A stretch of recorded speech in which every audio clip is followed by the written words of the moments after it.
everybody. Greg Spero here. Very excited to welcome you to this special live stream. What you're hearing in the background right now is Miguel Atwood-Ferguson and myself on a new track that was just released a couple days ago. We've got a really special show for you today. Whew. So that part of it, I don't think that part of it that you're hearing now was actually released yet, but it will be soon. And I'm going to now hand it over to our Zoom here. Oh, there's Miguel. Hey, Miguel. And there's Simon Rentner. And Olivia Hern is also here with us. Hi. So, hey, what's up, everybody? Well, welcome to this one-of-a-kind, unique event for all of us, I feel like. I suppose a question for all of you, you know, the four of us here. There's four of us here, right? Yeah, Greg's and all of us. If Blau can sell his album for $12 million, then what's the original master of Kind of Blue worth? Ooh, good question. Good question. We should get Vince Wilburn on the phone and have a conversation with him about it. So welcome everybody to Maiden Voyage. And if there are any other official jazz or jazz adjacent NFT drops or celebrations that have happened already or haven't or about to happen, please hit us up. Let us know, because honestly, we couldn't find any. Right now, we are giving to you at maidenvoyage.io. You can see what may be the first jazz NFT offering, a beautiful animated video featuring Greg Spero, the pianist, violinist Miguel Atwood-Ferguson, and the animator Olivia Hern, and also a full album of duets between Greg Spero and Atwood-Ferguson. And so this Jazz Into the Future live stream will be divided into three parts. First, a conversation with the artist about the work. And then we'll be speaking to Will O'Brien and Patrick Booth Jr. of NFT of Oasis. They have started a virtual reality NFT gallery and performance space where people from all over the world have been watching Greg Spero perform over 3 consecutive nights of solo performances that you can go watch. Actually, we're going to be featuring some of that work in this conversation as well. And we're going to actually watch the animation shortly too. So you'll definitely want to stick around to see what these amazing cats are selling.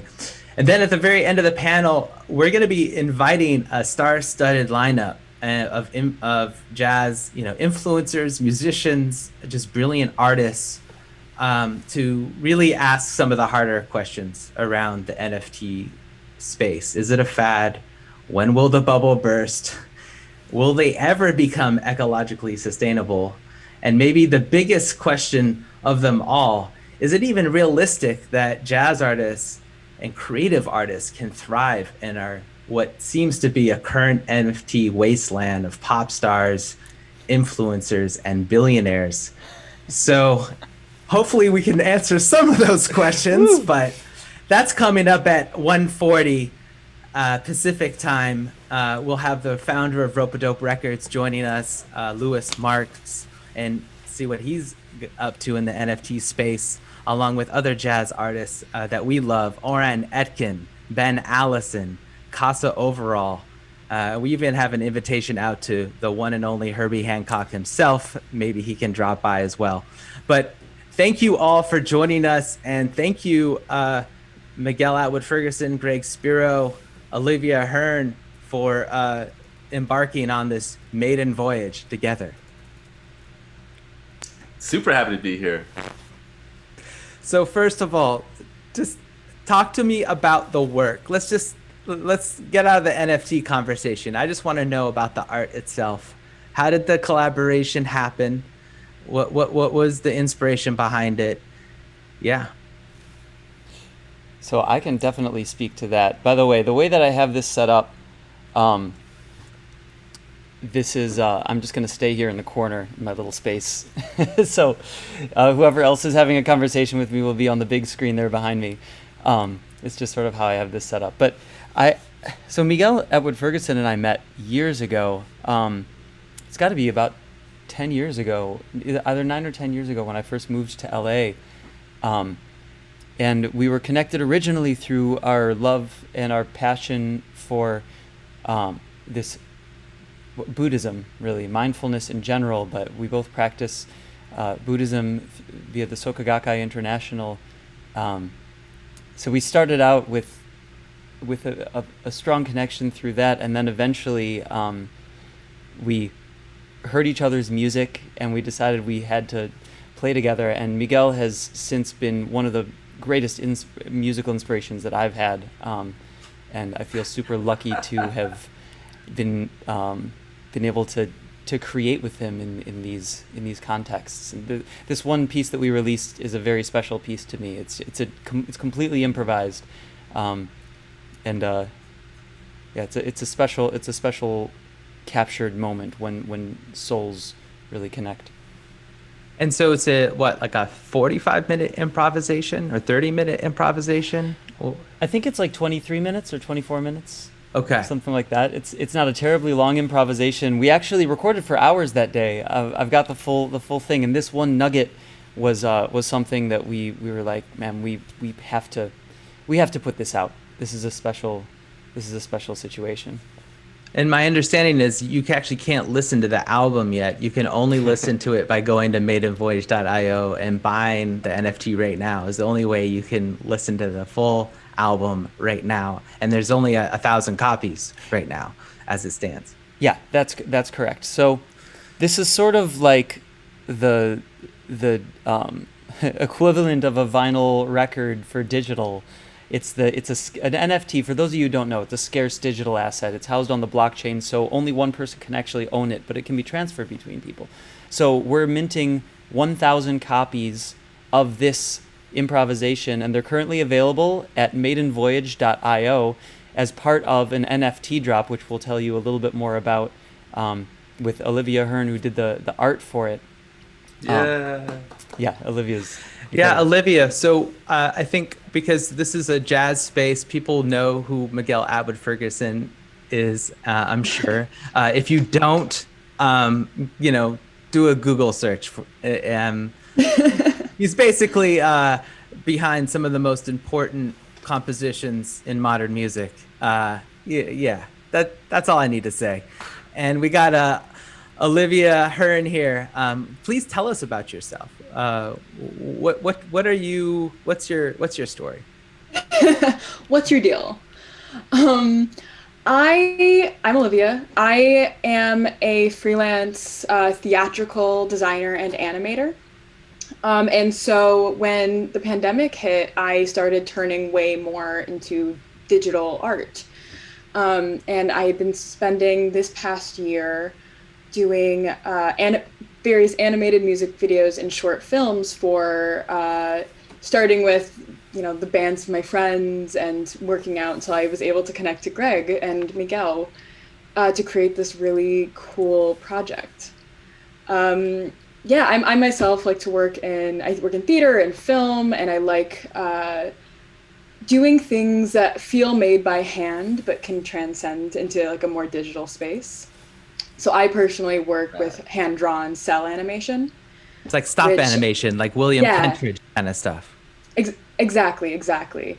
So being able to, transition that handmade thing into something digital that could then be applied into this new digital NFT space felt like a really perfect coincidental marriage. And so... and so like when it came to this specific piece of music, did you choose the section that you wanted to animate, and did you see the images that we're about to witness? Yeah. Well, Greg showed me the whole piece, and I just sat and listened to it, and when you just like listen to music and you close your eyes and you just sort of let all the colors behind your eyes just fly around, or that was my experience, at least. And I went and I picked out 2 of my favorite sections and gave them to Greg. And we agreed on this one because it felt like it had so much like height, and there's like so many like soaring moments and all this texture. And I immediately started to see it as the tumultuous journey of a relationship over time between two forces, two beings, and then just being you know, pulled apart and pulled together, and you know, in soaring love and emotion, and being ripped apart and crawling back to each other, and these sort of twisting moments of two people who it might not work out for them to be together, and yet they can't really let each other go. And so I love you, Greg. Don't leave me, Greg. Miguel. Yeah, well, clearly I was tapping into something really real here. But that was sort of the image I made for myself, and so I had a lot of fun basically trying to like paint how the song felt and how these two beings felt to me, and I had a lot of fun with it. It was really great. It was so cool, Olivia. Like the animation, I was completely blown away. I saw what you did for the Heartstrings project. That's how Olivia and I originally met. Was she did an animation for Luke Wagadny and his project, The Heartstrings, which is on my Tiny Records label. And I was just like, oh my God, we have to work together because you're just so incredible. And what you did for this, it blew my mind when you, because I had a story in my mind, but it's much more vague, and you codified it into something so specific. It created an entirely new meaning for the piece for me. What about you, Miguel? Like, what was happening in that moment musically with you and Greg? And like, how did that work with you? Like, why is your chemistry, if I might use that word, right for you creating music like on the fly? Yeah.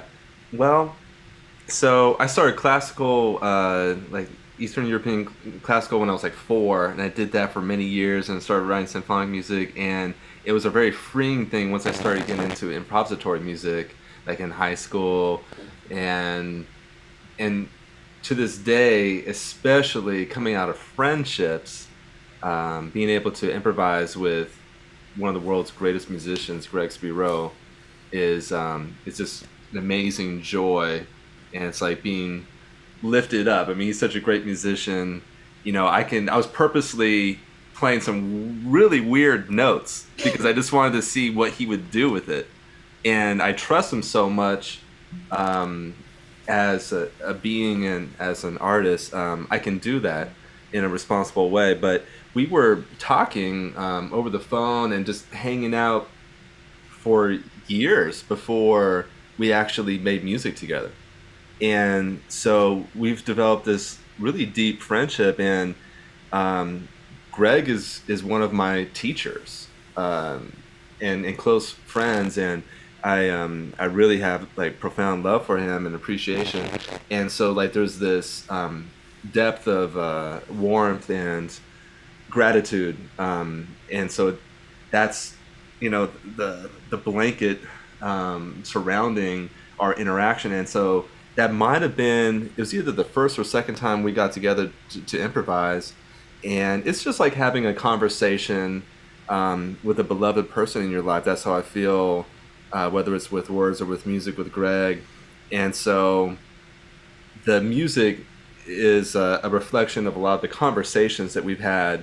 You know, we share what we're going through and some of the epiphanies that we're having in our lives, and you know, we're really trying to go somewhere with our life, and we're trying to break new ground, you know, emotionally and spiritually and artistically, and we spur each other on. And so you can, I can feel that in the music. And so it's supposed to be, it's a cosmic conversation based upon our belief in that, yes, we can keep on expanding, you know, our capacity as a human being, and empathy and compassion. So it's a lot of love there.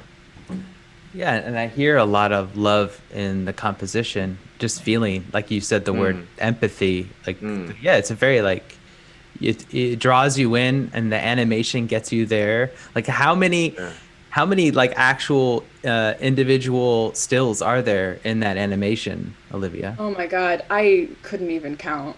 The way I work is I draw each frame, but I do it in layers.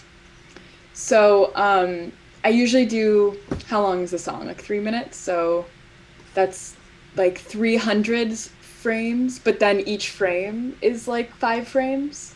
Wow. So we'll just chew on that for a second. Yeah, but what we're saying before, what I love is Greg didn't tell me anything about what what this sort of music meant to him or for you guys when we started this deliberately, because he just wanted to see where I would go with it, which I really love as a collaboration. But it really warms my heart to hear you guys talking about it and all of these things that just like were totally communicated through the music about this sort of this relationship and communication. And I do love when you can get that so clearly from a piece of art. Well, that's what art is.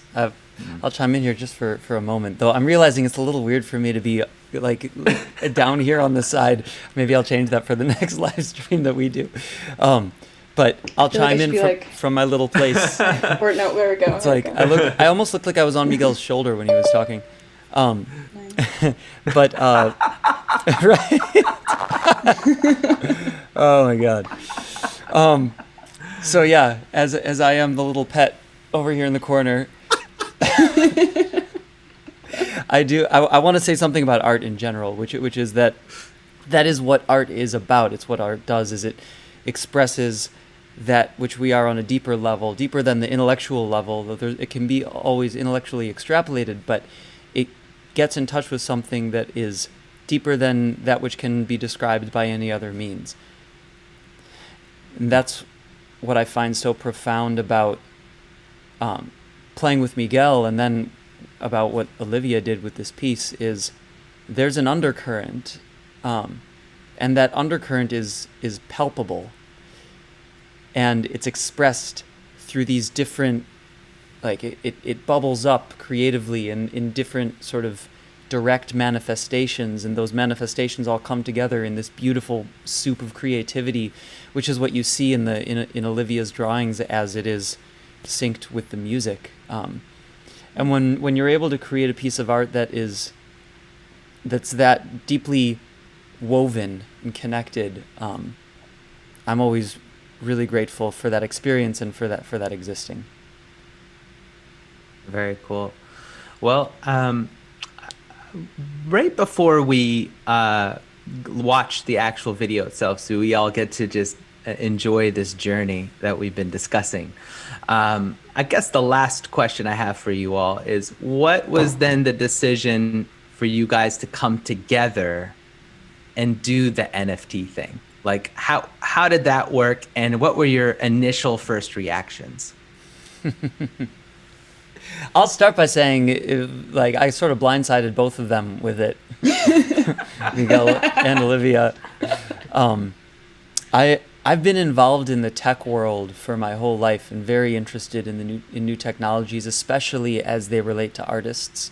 One of the things I did at the beginning of the pandemic was start a platform called Weebid, which people can see at weebid.app, which is a new way for artists to monetize and get to know their fan base in what I believe is a better way, and will grow into a much better way. And so as these technologies, as people who have insight into the music world start to develop these technologies, some of the things bubble up to the surface. And NFTs, it was one of those things that people started talking about, and it piqued my interest because I couldn't really see, I mean, we'll talk about the positives and negatives in it, but I couldn't see a fatal flaw in the manifestation of it.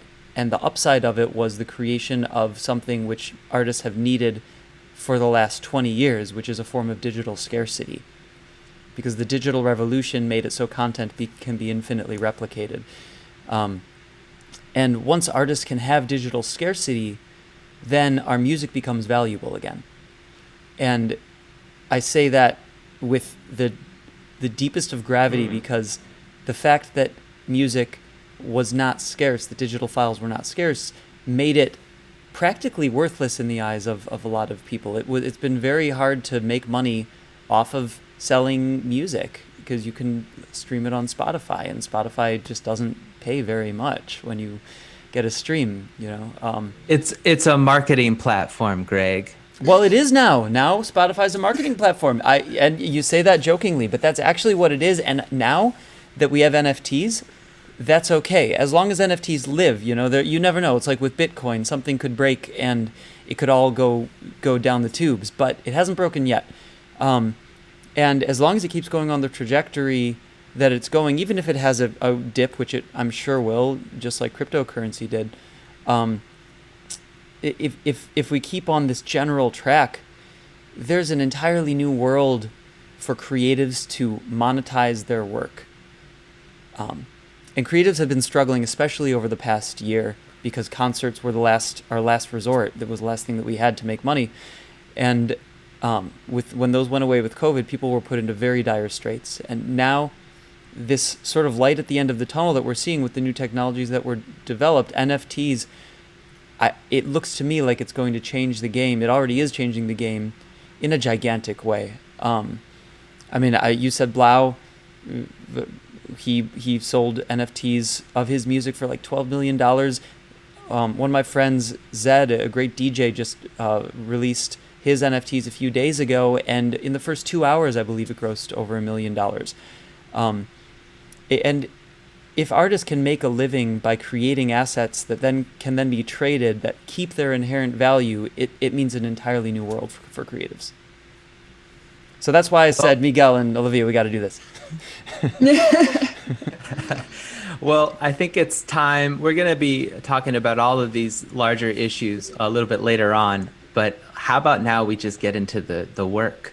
And Miguel, Olivia, you can join us back later. I hope to see your beautiful faces again a little bit later in this live stream. So stick around. But if we don't, that's cool too.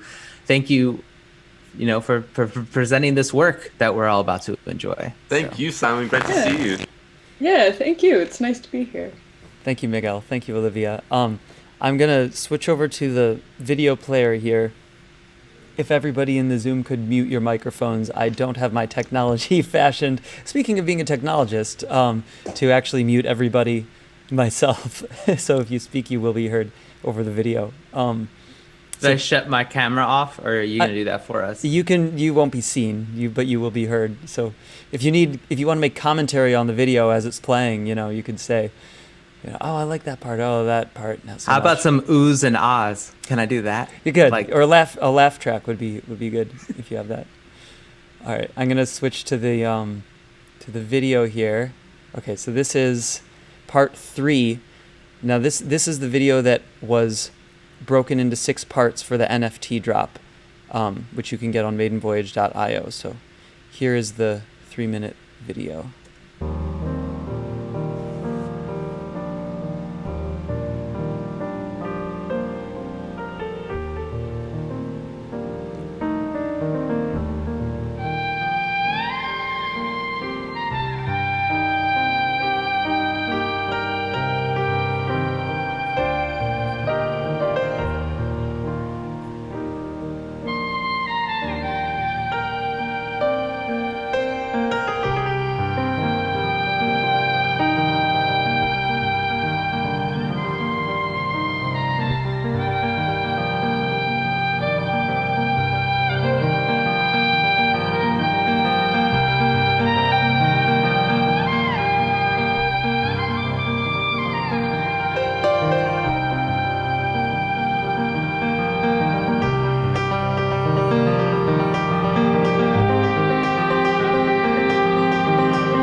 Whew. Oh, you're still muted, Simon. Man. Yay, you guys. Congratulations. Beautiful work. And yeah, feel proud. You're doing it. Paving a new way for artists hopefully to follow. And, you know, this is really an objective that we're all trying to do, right? Is just enrich the artists that deserve it and that we love, you know, that, right? Like support the arts. I can't think of a better way than something like this. So, well, yeah, and also I would like. I want to chime in on that, in for one specific thing that I just want people to understand about NFTs. I'm encouraging the jazz community to get on board with this, because this is not only a way to support the arts, but it's a way to invest in the arts. That's the big difference here, is when you buy an NFT, you can sell that NFT. It's digitally scarce, so it's not going to someone's Patreon and giving them $10. It's spending $1,000 on a work that somebody created that might be worth $10,000 in a few years as that artist grows and becomes more popular. So it's a completely different dynamic. And I should probably show people the NFT page very briefly. So let me just diverge for a second before we go into our next section here, and show the page. This is the OpenSea trading platform. So the auction has started now for these NFTs, and Simon will tell you a little bit more about them specifically in a little bit. But people have started bidding, and the bidding ends tomorrow at 1 p.m. So you can go to maidenvoyage.io, and you'll need a MetaMask wallet, and you bid using Ethereum, which there are instructions on there of how to go through the whole process. And then there are single individual items, one-of-ones, that are available, and then there is the 1,000 copies of the actual album itself, where you can download the record that comes with the 7 separate WAV files and the artwork. So I just wanted to show you that briefly before we go on to this next section, and now I'll circle it back to Simon here. Yes, so Greg, not only are you messing with people's brains doing this non-fungible token thing, which is confusing all of us and breaking our brains, but you're also dabbling in the virtual reality space with two forward-thinking entrepreneurs and all around great guys that I'm bringing into the discussion right now. In fact, I think they'll do a better job of introducing themselves. Will O'Brien and Patrick Booth Jr. of NFT Noasis. What's up, guys? Thank you for joining the party. It's so awesome to have you here.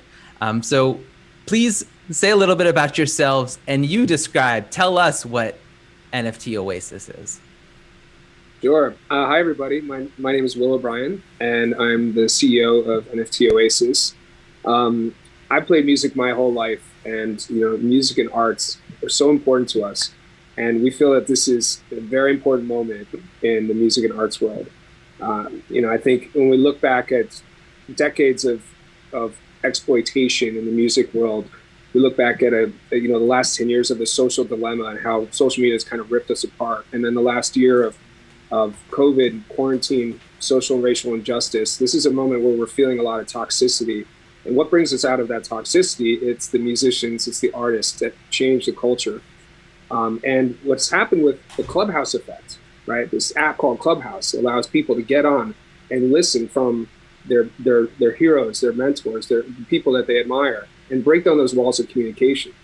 And now with this NFT phenomenon, we're leveraging that new communication corridor to create an abundant economy around music and arts, so that people can invest, as Greg said, into the artist. And the non-fungible tokens will retain value and will pour money back into this ecosystem. So we see that the NFT movement is actually fueling this revolution that is going to dawn the new renaissance. And that's what I'm just absolutely thrilled about. I'm a serial entrepreneur. I'm an angel investor. I've been in the blockchain crypto space since 2012. I was the founder and CEO of one of the early companies called BitGo. and I've invested across the space in a number of projects. And so I've, together with my co-founders, Patrick, and also BT, who is a legendary in the EDM space and film soundtrack artist, Jesse Nolan as well, and Greg Edwards, who is a VR legend who built Burning Man VR last year with his team. We've come together to build an open format, immersive virtual world called the NFT Oasis, where artists and musicians that are embracing this NFT phenomenon can have a virtual stage and a world where they can hang their art, and they can perform, they can have fireside chats and conversations with the community to bring life to this movement, to help show what the value is in these NFTs, so that the community can enter either in VR or can watch the party happening, watch the movement happening over live stream like this. And it's very exciting. We want to make this as an opportunity for an abundant, forward-looking ecosystem where the artists reclaim their value in this society, and that people can invest in them. I'm very excited about it. Yeah, Patrick. Hey everybody, I'm Patrick Booth Jr. It's a pleasure to be here. I am a full stack developer, smart contract engineer, also musician, creative, visual artist as well. And I just love music. I love how it can exist on a decentralized ledger, and people can sort of like not only partake in the sort of listening and sharing of it and generate royalties alongside the artist, but also they can collect artifacts known as these non-fungible tokens and create long-lasting experiences that appreciate in the long term. It's really a beautiful sight to see this, like, you know, renaissance take shape, and these sort of like environments of decentralization come into existence. You know, there are a few metaverses out there. I performed personally inside of like crypto voxels and Decentraland. But I feel like what we're doing at NFT Oasis is providing a much more social, substantial use case around VR applications in a way that just makes sense. And, you know, people can sort of like immerse themselves in the beautiful, heavenly ethos and atmosphere. And I just love the team that we have composed here, and the way that they're just making things happen fast. And, you know, it doesn't feel like a sprint. It definitely feels like a marathon, but like all of our expertises are just meshing and coming together so well. And just, you know, think that what we did with Greg Spero as well was like just the tip of the iceberg. There's more to come, and I really appreciate his artistic value that he's providing to the NFT space with this drop, and that the community should definitely rally around what he's done and continue to lead by example. Greg, we appreciate you, and it's been an absolute pleasure supporting what you're doing. So yeah. What you say you both are musicians yourselves, so what do you play, and where do you navigate in that space? Will, would you like to go first? Sure. So I play piano and guitar and sing. I actually released my first solo improvisational piano album on Spotify in January and Apple Music. It's called January, which is the Latin etymological root for Janus, the god of two faces, January, the turning point. So it's a passageways, portal, two-way doors, live improvisation. Over the last 3 years, I've recorded hundreds of tracks, and I took 10 and had to master it and put into this album where I didn't know the first note I would play, but the whole album really comes together beautifully. And I played music my whole life. It's an outlet. It's an energetic synesthesia for me to be able to live improvise. And so now at age 40, I've launched my first album, but I've been, you know, running companies for over a decade, and have always looked at supporting the arts. I've been very involved with Burning Man, and I just love this collaboration between Miguel and Greg and Olivia. I think it's beautiful. I've already bid on one of the items, probably going to definitely buy the 1 of 1,000 as well. Might bid on a few more today. It's beautiful. I think the music that you all play really is close to my heart. I grew up listening to Weather Report and Miles, and I love Greg's music so much that he performed in the NFT Oasis the last 2 nights, and it was just incredible. It's the first live show that I've seen since COVID started, and it's beautiful. I can't wait till we share this on the podcast. Cool. And you, Patrick, yeah, what's up with you? So, uh, I am a sort of like a keyboardist, synthesizer, sort of techno geek, if you will. So I do play keys, I do play guitar. My guitar actually has an effects and drum machine and synthesizer on it. It's called an RGKP 6. And also, I have a power glove, a Bluetooth MIDI power glove, and I like to pair it up with my Bluetooth power ring. And this is what it looks like. So each and every single pad you see can be MIDI mapped to output any sort of signal that I want. And yeah, I just enjoy tinkering with VSTs, making my own little contact instruments, and just sort of like staying on the bleeding edge of like wavetable synthesis and oscillator synthesis and things of that nature. But yeah. Not to divert the conversation to me, I'm, just a humble soul. It's all super fascinating, I'll tell you that. So between the two of you, though, and NFT Oasis, I'm sure a lot of people are still confused what it is and like what is actually capable in this space. So maybe in the context of what happened over 3 nights with Greg, what happened there, if you were to describe it, and what people are about to see, and then what are the plans you have in the future? Like what kind of events and vibes are you going to be kicking soon? Well, why don't I take you into the Oasis to answer that question? How does that sound? Let's do it. All right, so I'm going to put this on, and then if you can pin the other frame, we'll be on in a second.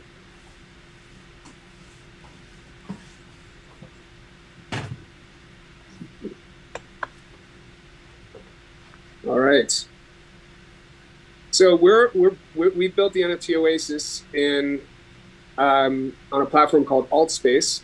Altspace is a platform owned by Microsoft, and it's a platform in which you can build open virtual worlds.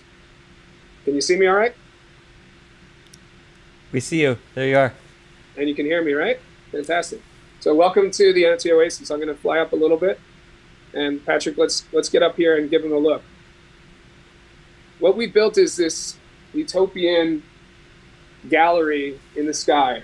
This is Metatron's cube here. There are 13 gallery nodes here, and each one is dedicated to an artist who is currently embracing the NFT revolution. So I'm going to head over here, Patrick, and let's go take a look at some Beeple art. One of the first things that happened in the NFT world that took storm is that made everyone pay attention to is that there was a $69 million purchase at auction of Beeple's artwork. He had created 5,000 digital illustrations over a period of over 11, 12 years. He consolidated them all into one file that was then sold at auction for $69 million. And the question is, people are asking, why is a JPEG worth $69 million, right? And part of the problem is because we've been living in a flat world for a long time, right? We've been living on websites, we're on Clubhouse. We don't really have the ability in this COVID world and also just our very global world to get together and understand what the value is. So we built the NFT Oasis. It's a place where artists can come in and display their art and hold meetings and fireside chats and parties and drop parties. So this is a gallery dedicated to a community called the Most Famous Artist, and in this case, they took 50 participating artists of their 500-person community, came and curated together their own versions of Beeple with his permission to put together this kind of tribute to Beeple right before that auction. So this is a community of artists, 500 artists of the Most Famous Artists that are embracing this and finding a way to earn a living and learn from each other. Let's head over here, Patrick, and I'm just going to speed up a little bit. And here's another art gallery. This is a little bit more fine art. You can see that in here the ability to get up real close and understand and be in the presence of this art and allow that the artists come here and have a conversation with the community. This is what's possible. We've created an open canvas, fresh blank canvas for people to come and have a social interaction. Here's Greg, our designer. Hey, Greg, say hello. You can interact with each other, with emojis, with voice communication. And we're really building the beginnings of something that is quite special. Last year, Greg and his team and I was supporting them. We built Burning Man in VR. So we took the Playa, digitized it, brought it onto AltSpace, and then we empowered a community of creators, some of whom have never worked in 3D before, to build over 200 virtual worlds. And during the Burn Week, when Burning Man was canceled, people came into this virtual playa with 200 virtual worlds. We had over 15,000 unique people in the space, visiting almost 100,000 times. And there was 1,500 hours of DJing, programming, talks, everything you can imagine. So we've learned from that having a social first experience in this immersive world, whether you're joining from your Oculus headset, whether you're joining from a Mac or PC, or whether you're just watching the party on YouTube Live, it's really powerful. Let's go over here. We're going to portal into this amphitheater world here. Follow me in here.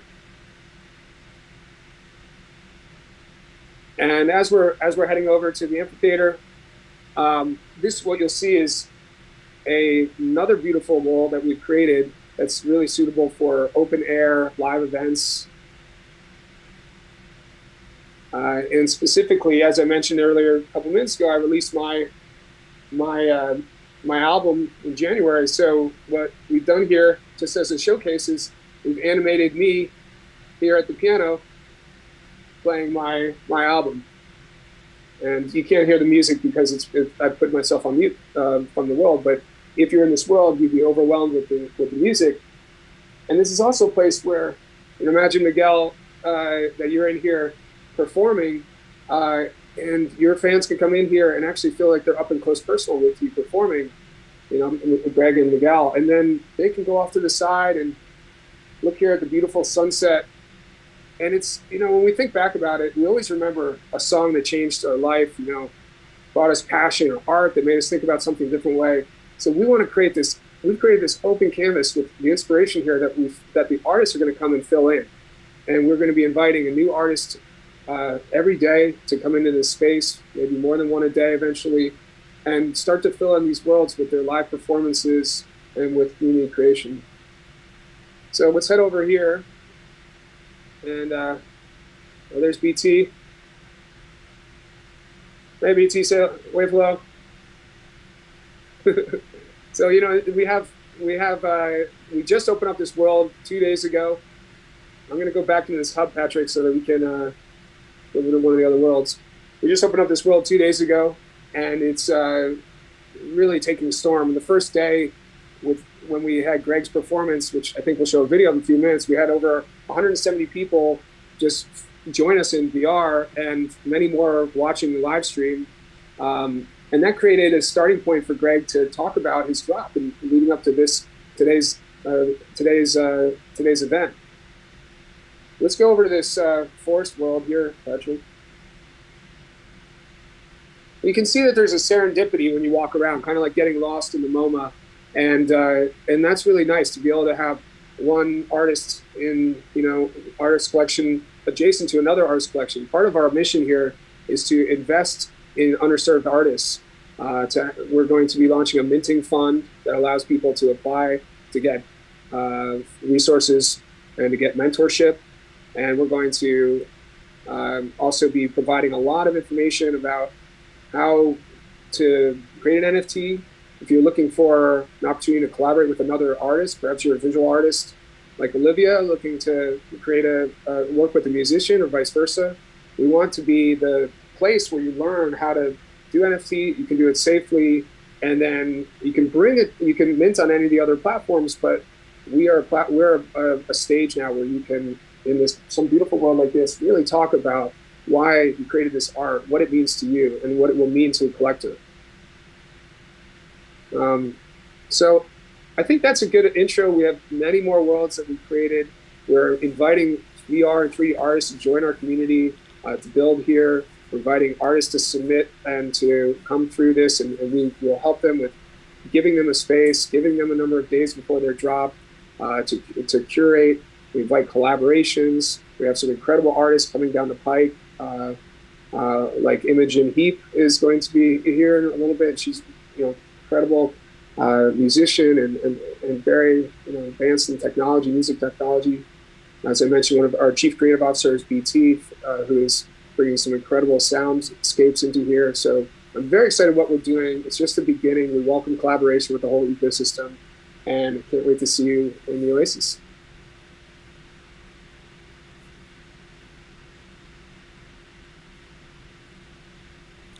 There's something really awesome about watching you in 8-bit, I have to say, in VR. It's like a very it's something. It feels just right, if you know what I mean. Well, you got to see me before with my short hair, and here I get to, I'm at Burning Man. My name is Phoenix, so this is my red and yellow fiery jacket, and my hair up. So, VR lets us be who we want to be for the context where we are. Yeah, your avatar haircut. I think I want one. It's really powerful what you find in here, because I think there's been decades of VR as kind of a foot fault stumble, right? And the problem with it for so long is that either the systems were so proprietary that nobody could build on top of it. It's just too hard to build and engage the community, and they didn't scale well. They're very costly to scale. Or that they're just too cheesy, too flat, browser-based, and there's really no social interaction. And I just have to tell you, Altspace has really hit the nail on the head in that you're just building in Unity. Anybody can learn the tools. We have tool sets. And then when you're in, the eye tracking, the mouth moving, it really feels like you're talking to somebody, especially since we've had such a year in isolation. I found that during the Burn Week, I found myself at the temple, and I ran into somebody who was a good friend of mine who passed away during COVID. And, it was a real true burner experience of being in the temple, talking about a friend that you lost, and it felt real. It's beautiful. There's something that's happened here, and I don't think we're ever going back. By that, I mean, we're going to get back, we're going to get vaccines, we're going to have, travel again. But I think what we've done is we've kind of opened the Pandora's box in a positive way, that we now are providing accessibility to artists around the world. Greg was playing a couple nights ago, and we'll hop into that world in a minute. When he was playing a couple nights ago, there were people from all over the world, from Eastern Europe and from East Asia, all over the world that came in here and play, and were actually physically in the hall with him while he was playing. So there's an emotional connection that happens over this type of VR, and we see this as an augmentation to the artist's other tools in the artist's belt of screencasting and social media. This is just even more human. Well, let's watch it, and I'm sure we'll see the people from East Asia watching along with us right now. So let's see Greg in performance in NFT Oasis. What are we about to hear, Greg? What's the song? So I think I have the full 1 hour show that I just started to dive into right before we started this live stream, but I think I found the part where I go into one of my sort of flagship pieces, a piece titled Find, which is something that I wrote for Spirit Fingers, which I explain a little bit about it in the VR space. But yeah, I'll show this video and I'll just kind of like let you dive into this space. It's a little trippy, just if you thought that was trippy, try seeing a live piano concert in VR. It was really an amazing experience. It felt like I was in a concert hall performing to people. All the nervousness was the same. So anyway, check this out here. This is myself in the metaverse with the concert. We did 2 concerts last night and the night before that. And I'll just play you a little bit of this. I might skip around, but we'll see. Has been one of the greatest challenges that I've ever seen in my lifetime for us to collectively face as humanity. And through that challenge, we have developed into a new way of life. It's like we've fast forwarded 10 years in technology in the past year. And this is one of these the lights shining through the clouds for us. I think that this is going to change the way that we're able to to engage as people, as artists, and the way that artists are going to be able to monetize. I have my NFTs here. If you look around on the walls, those 6 images are NFTs that are being released tomorrow at 1 p.m. On another live stream where you can go to maidenvoyage.io. That's the name of the release, is Maiden Voyage, and they're pieces by, well, the artist is Olivia Hern, and it's myself and Miguel Atwood-Ferguson doing improvisations. He's a violinist, so it's electric violin, piano duets. So thank you for being here and checking those out. I hope you'll join us tomorrow at 1 p.m. But that's all to say, what an amazing revolution in creative potential for people, for creatives, to be able to make these scarce digital assets called NFTs. And then I see my friends already making a living off of selling their NFTs as original works of one of ones or one of tens. And it's opening up this it's just an unbelievable amount of new doors for creatives to get their work out and make a living doing their work, so we can do performances like this and continue to foster our creativity. So thank you guys for being here and supporting me and supporting NFT Oasis in making this a hub for NFTs and for artists doing their concerts and displaying their works. It's really important for the future. Yeah, I'm gonna do a real quick stream check to make sure that my my piano.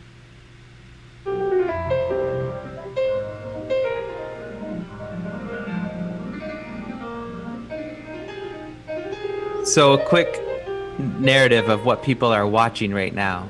You're actually watching Greg from his point of view at the piano in the VR space, looking at himself projected on a screen in VR, if anybody's confused, because it took me a while.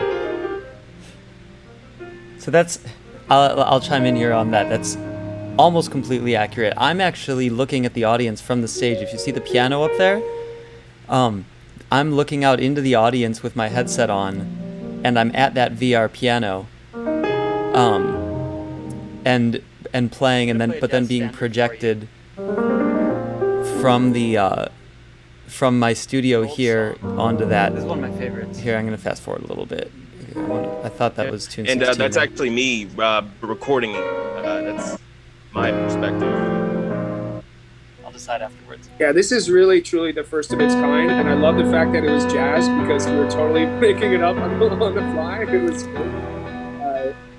every single avatar in there is a human being, either on a headset or on a Mac or PC, that came in to watch this show. We had a lot of folks from the Altspace community, but also through Greg's community and community friends. And they came in, and Greg is in his studio with the headset on, so he can see out, and then we can all see him and the live stream in. So it's this mixed reality performance. Hope you enjoy. Fine. From Spirit Fingers.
So I'm gonna pull it back here to the Zoom.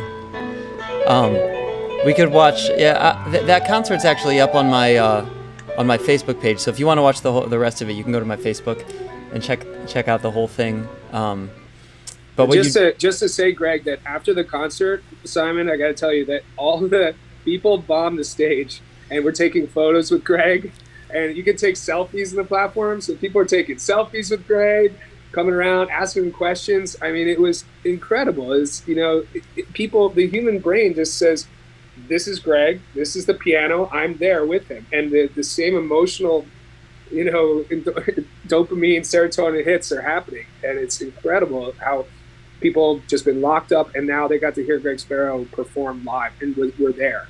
Now imagine, the future, the NFT is your ticket to get there, and it's personalized as your souvenir on the way out. And now how motivated are you to go help bid up that artist and, help them continue to play? So this is what we're crystallizing in this revolution. Is the NFTs have created a wedge to break into this industry and break it apart and let the artists really win and control their destiny go forward. I'm just so excited about the future. And the only big mystery about that video is, what does Greg's avatar look like? Because we don't know. We have literally zero idea, because that was his perception. We were all living in Greg for that experience, I guess, as an avatar. I don't even know what I'm saying anymore.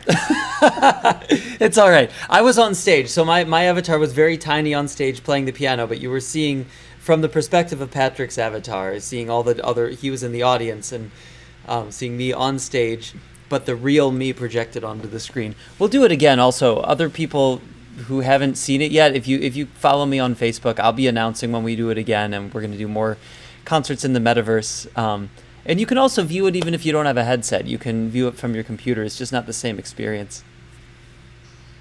Cool. Well, I think this is a great transition point now as we come out of the NFT Oasis specifically and just talk about NFTs as it relates to the artist on the ground in the trenches, making the work and just beautifying the world as we know it.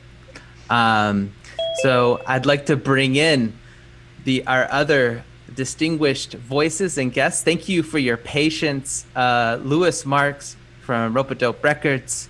I've always been a fan of his. Welcome him. Oran Etkin, the amazing bass clarinetist, among many other, multi-reedist, I think I should say, composer, educator, we're big fans of his. Thank you both for joining us in this bigger discussion about NFTs. So first of all, I guess you guys were kind of watching what's been going down here. So maybe just some observations first from the two of you on what you guys were thinking. Oren, do you want to kick it off, or shall I start? You go ahead. You go ahead and start. My mind is blown. I spend 13 years and 15 years in the music business so far, and I'm used to being on the leading edge and trying to drag people along with new ideas. And now I'm in the back. Like what NFT Oasis, what Will and Patrick have done here is absolutely amazing. I love the term mixed reality. That's a new one on me. And what hits me is there's a certain fear that goes with this of like what's real and what's not. But I think we're finally at that point where we can stop saying the internet is fake and real life is real life. Like IRL is a term that's just gone now. So those are my first impressions. It's stunning. Oran? Yeah, it was really amazing to see how how people can interact there and be in that experience of being in the moment. I own a headset because my girlfriend actually does research on VR in the medical context as a rehab doctor. But unfortunately, I wasn't able to connect with that headset yesterday, so I only saw it in the 2D realm. But even just seeing how everybody can interact and look around and stuff like that, I think there's this is just the tip of the iceberg. I think there's a lot of potential in where this can go. You just see how it can just take off in different directions. So the first question I just want to get to, and we'll ask some of the more difficult questions, and maybe Patrick can start us off here. But, you know, jazz artists that can sell, let's say on a good night, 150 tickets in any given market around the world. And that is only really covering their bare costs of paying their bandmates. And, you know, musicians aren't even making that money now during the case of a pandemic. So, but with artists with those kinds of followings, like we're talking about maybe 10,000 followers on Facebook or whatever, you know, how realistic is it that an artist can venture into the NFT space and, you know, find another channel of income for themselves? Great question. I just want to say that it doesn't necessarily matter how many followers you have. It just comes down to who you're targeting for the most part, because there are a vast collection of sort of vaults, if you will, a collection of collections where people find these underrated artists, these people that don't necessarily have like a lot of social growth per se from their music, but they see the potential of that artist, that said artist, and especially if their prices are reasonable, they'll just buy up your pieces and you know, sort of like put you in a vault and back their social token with it. For the most part, if you don't necessarily want to reach out to those sort of people, you could just like start doing podcasts with known collectors and known people in the space. And eventually one of them will just like you as a person and, you know, connect with you on a sort of like mental space and just then invest in you as a brand. So, yeah. Now, I know, Louis, you have some plans in the works regarding an NFT. I just saw the press release come, the first one, I believe. So maybe you'd like to share with our audience what that is and like what's that arrangement like? What were those talks like with Christian McBride and Questlove, I imagine? I feel like I'm following James Brown on stage right now, but the things that we're trying to put together, the things that I've been focusing on are, I think, a little bit more, I guess now you'd call them traditional use cases, how to tie physical product to NFTs, to tie the existing physical music business to this new world. And the first thing we're doing is repressing, for the first time in 20 years, the Philadelphia Experiment. We really didn't have a lot of conversation with the artists. I chatted with Christian a little bit, but you know, this is a legacy rope-a-dope album. It really defines not just musically what we've done over 20 years, but also kind of that independent concept. And it's really funny to go back 20 years and look at, that's one of the first times somebody said, here's some money, go in the studio and make whatever music you like, you know? And now here we are in 2021, and that's pretty much what most people are doing, right? The world has changed, fortunately. But the process is this: we're going to etch the original stamper for the vinyl with a code from the blockchain, and we're going to mint 1,010 NFTs.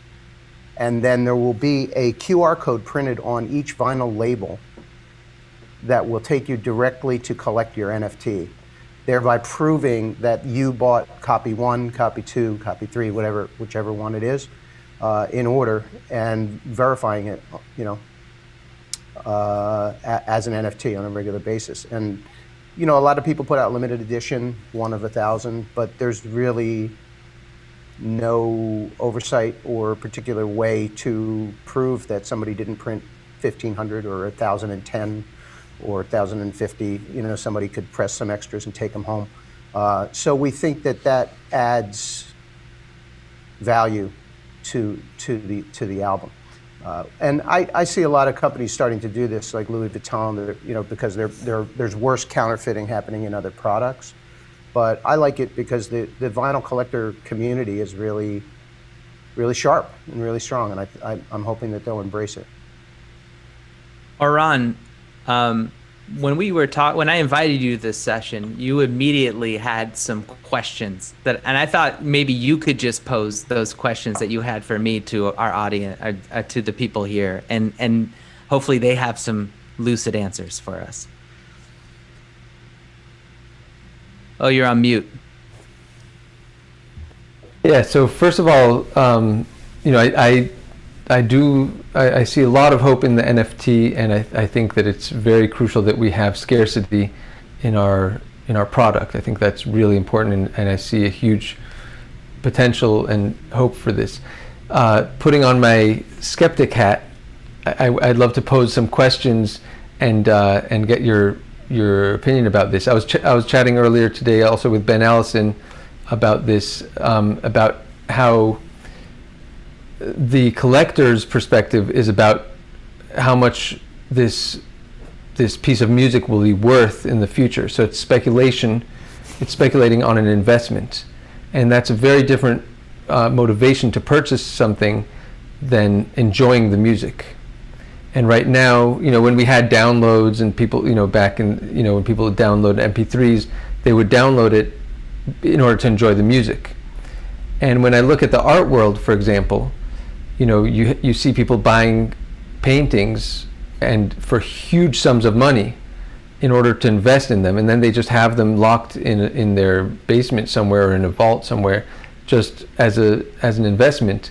And it gets away from the notion of, I'm buying this because I love the music.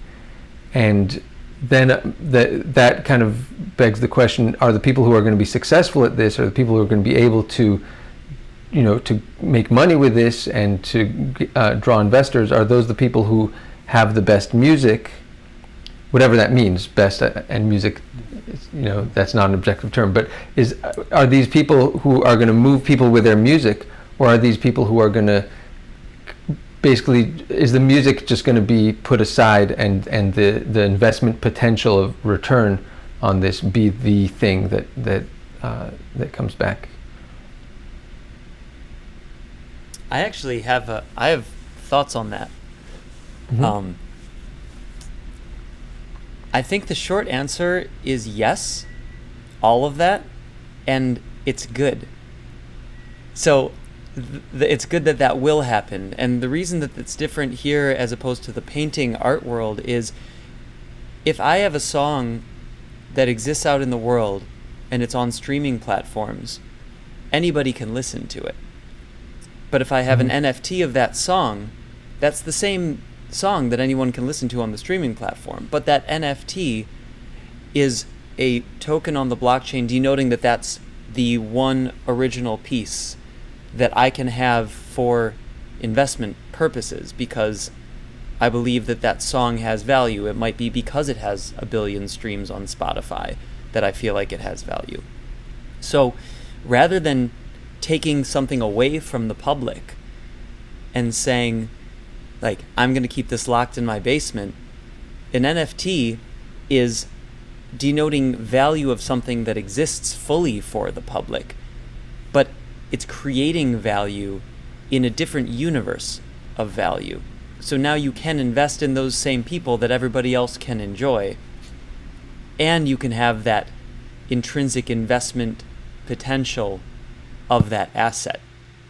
Like, that's why this is a seismic shift in my mind, because we're creating another whole layer of value. Like, you can look at it metaphorically in a couple different ways, a new universe, a new layer. But it's not the stream. The listening to the music is something you can do either way. It's the ownership of the original piece of that music that is something you couldn't do before, that now you could do with virtually every piece of music. Any artist can mint the original version of their song that can be enjoyed by everybody else, but now has intrinsic value that allows other people to invest in that artist. So it'll empower artists to have more money to do more art and to make a living, so they don't have to go get a day job if they're a great artist. And what Patrick was saying earlier is people are looking for great artists that are undiscovered now for this very reason, because if you buy an early NFT from an artist who's undiscovered and then they blow up, that NFT goes way up in value. It's a new universe of value and investment. Absolutely. May I jump in again? I think you bring up some very valid points. And I just love and appreciate this entire space as an ethos. But I realize that most people don't really understand like the aspects of like NFTs when it comes down to royalty rights and people issuing royalty rights for their NFTs. on these different smart contract platforms. So there's a way for an artist to either do exclusive listening rights or royalty rights. And the royalty rights pretty much enable people to collect royalties on a specific platform that are like ERC-20 based royalties that are backed by KYC, which adds like a ridiculous amounts of liquidity to, let's say, the purchasing power that you generate from your ERC 1155 or 721 NFT itself, right? Which is really powerful. It's like you're creating a realm of passive income, not only for you and your collaborator, but also your investor at the same time. And it's all trustless. And that's literally the most beautiful part about it all, is the fact that Safe Math is enabling all these different royalties to be distributed, all the parties involved, without some clearinghouse, you know, such as your BMI or your ASCAP, your PRO, etc., pretty much having a say or pretty much clearing it. And, you know, it just comes down to sending out a different streaming platform web link to your fan base if you choose to leverage that sort of technology. So. I'd love to speak to that from a label perspective. I mean, everything that I've seen in the business is that artists are scrambling to find revenue to make music, and then they make a lot of other things in the process, you know, photography, art, videos, social media posts, access via social media. There are hundreds of different sort of creative things that happen around a record release that everyone is creating for free and throwing out there for free. Now we're looking at it, and artists are asking me, you know, what is this NFT space? And I said, you know, we don't know where it's going to go yet. There are going to be those kind of use cases where you'll tie in revenue from streaming services. But my advice to them right now is stop thinking of everything that you do as some sort of promotion for your live shows or for your record sales, and start thinking of it as creative assets. And there are all kinds of things that I think are going to happen. I mean, I'm looking at hundreds of album covers on the wall here. Why are they not NFTs? Why can't someone own the original album cover? All the photos that get tossed out when you do a photo shoot, right? They never exist. Now suddenly an artist has a collection of photos that can be NFTs and sold separately.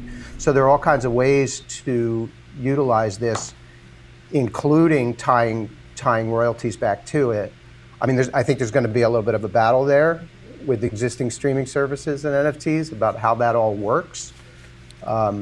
But people are going to try new things. We're going to try selling an entire the rights to a song to place in a film or a television commercial or an ad agency as an NFT, and a music supervisor can shop a marketplace and say, yeah, I like these 10 songs. I'll buy them, hold on to them, and then I'll place them in a film later. But it all comes back to the simple thing: is that it's a way for an artist to get money up front to make music, which is what's lacking in the whole label structure right now. Will, please. Yeah, I'd love to jump in as well. Great points, and I really appreciate Louis your comments before. Thanks so much; it means a lot. I look at this, and I've been in the crypto industry for a long time. I've been in technology, Silicon Valley for a long time. Relatively speaking, I have seen the change of various industries, right? And what we see is this a very consistent change, that we move from monolithic structures to gatekeeping structures to democratization to decentralization. And when the technology keeps up with those changes, it empowers the creators, and the new creator economies become abundant. We've seen this with open source, right? We saw this with Apple's Rip, Mix, Burn, you know, going from albums to tracks to ripping with other things like that. So now with tokenization, with blockchain, with Bitcoin, for example, when you buy Bitcoin, I started buying Bitcoin when it was under $100. When you buy Bitcoin, you're actually investing in the future you want to see, and you're owning a piece of it. Imagine if you could own a piece of the internet in 1993. You couldn't. There was no tokenization of the internet at the time. You could build a company on it. You could invest in stocks. But you couldn't own a piece of the underlying. So now that Bitcoin and Ethereum has started to, get some sense of community, developer community, understanding of how to build this technology at scale and safely. Now these other industries are coming in. So the NFT is the tokenization of a variety of derivative works of art, original works of art, that people can invest in to invest in the future they want to see. And in fact, the future that we want to all see is a future where the creators are empowered and that becomes an abundant flywheel. So we have to fund the revolution to get to the Renaissance. And so right now, a collector's mentality is perhaps somewhere, this may increase in value because this is the one of one, but it's also putting money into this future that, like Louis said, now the artist can focus on being an artist instead of merch and all these other side things. And so, and with the derivative and mashups and collaborations, like with Greg and Miguel and Olivia here, now we're going to see innovation. So the innovation cycle from the artist is going to feed back to the technology, and we're going to build better technology, and we're going to build better showcases like the NFT Oasis, and then that's going to feed the innovation cycle back to the artists. So the money going in right now is actually funding the revolution, and I think that's really important to consider. Well, the first thing that I want to do with all of you is put on the first jazz or jazz adjacent virtual reality festival in the NFT Oasis. Can we make that happen? I'm just throwing it out there. 100%. You got it. So what about, I mean, look, I've talked to a lot of other artists too, and you see it in a lot of articles too, if you read about the technology, is that it's not particularly friendly from an ecological standpoint. I mean, I spent more in gas fees than I did on the record that I purchased right now on auction at maidenvoyage.io. I spent more on gas fees than the music itself right now on Ethereum. So obviously there's some huge roadblocks and problems, and just having that gas fee, obstacle, it creates a huge barrier from people that even want to invest in Greg Spero, right? Like, how do I invest in Greg Spero when I have to pay more for the damn fee than the art itself? Which brings in a whole other bag of questions. So I'll just leave it there. May I touch base on this from a developer standpoint? So right now, Ethereum is going through a few upgrades. One of them being Berlin, which is rolling out shortly.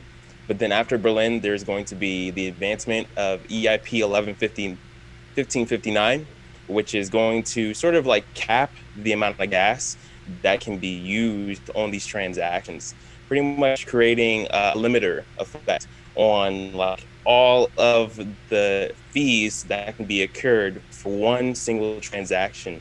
Also burning that fee, so creating a deflationary supply of Ethereum.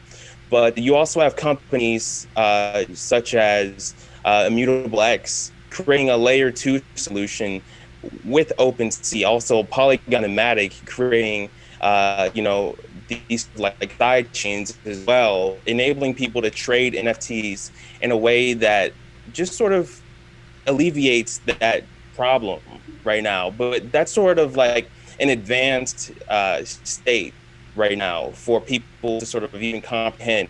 Like, first you have to like learn to walk before you can run, and running is literally taking and adopting these layer 2s and side chains for NFTs. And there are better alternatives out there for music solutions. I would love to introduce Greg to them. One of them I've sort of advised for the CEO. His name is Bjorn Nicholas, and he runs Rocky.app.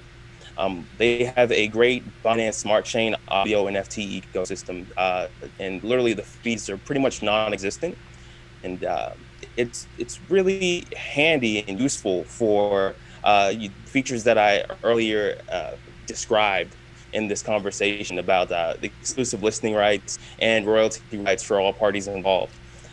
But just to take back to the sort of layer 2 and what's coming there, also the upgrade to Ethereum 2.0, which is going to eliminate the whole miners entirely, because miners are sort of who you're paying to facilitate this transaction.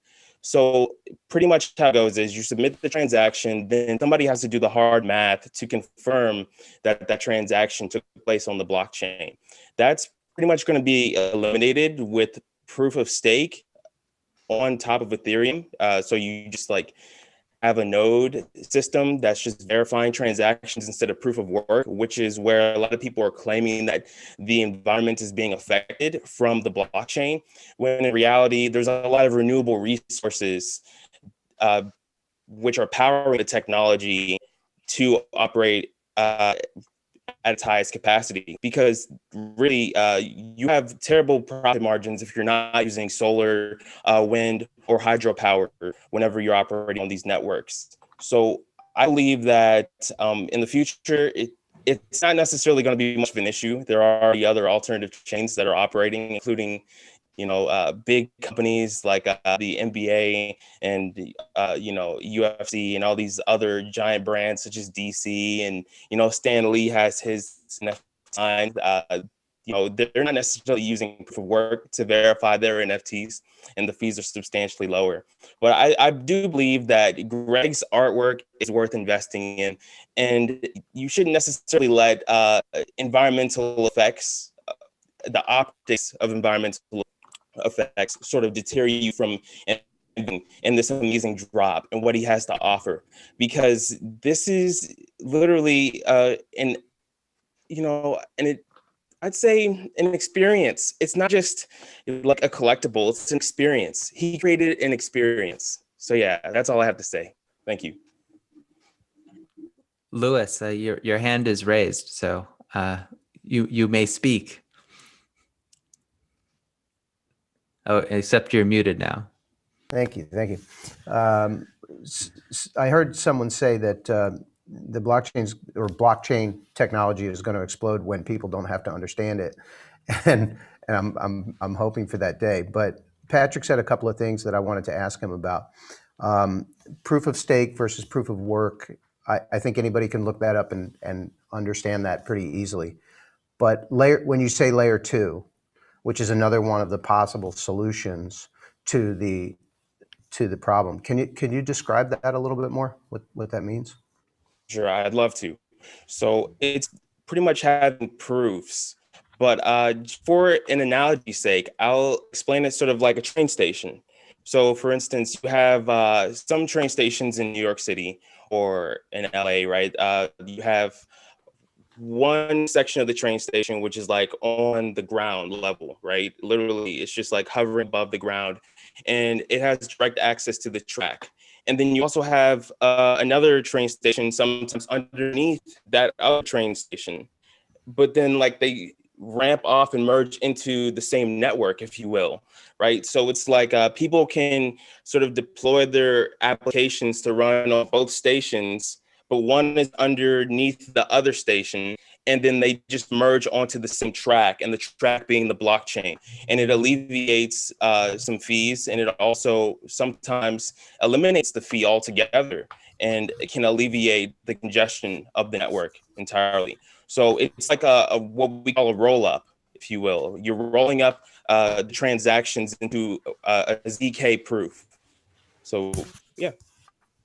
Hopefully that answered your question. Thank you. Yes, thank you. Will, please.